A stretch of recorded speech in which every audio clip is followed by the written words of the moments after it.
الساعة كانت 11 بالليل.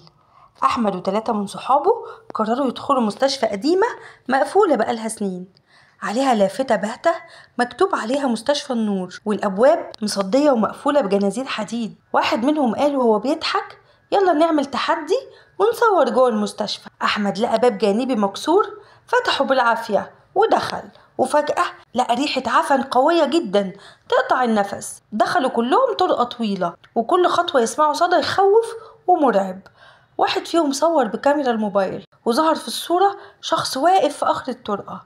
رفعوا الكشافات بسرعة، لكن ما كانش فيه أي حد. الأصوات بدأت تتسمع، صرخات مكتومة جاية من أوضة العمليات. لما دخلوا أوضة العمليات لقوا سرير عمليات مصدي، وعليه أساور حديدية قديمة بيربطوا بيها الناس في السرير، وعلى الحيطة كان مكتوب بالدم: اطلعوا قبل ما يتقفل الباب.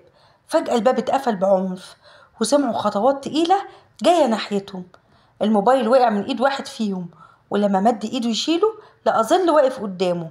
الانوار اتطفت كلها، واخر صوت سمعوه كان صوت سرير بيتسحب في الضلمة. من اليوم ده محدش فيهم قدر يحكي اللي حصل جوه، بس بعد ايام الفيديو اللي صوروه اتسرب على الانترنت.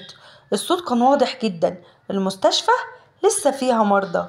3 شباب دخلوا تحدي، ومحدش يعرف ايه اللي حصل لهم لحد النهارده. لو اتحداك صاحبك تدخل مستشفى مهجور، هتقبل التحدي ولا هتقول حياتي اغلى من المغامرة؟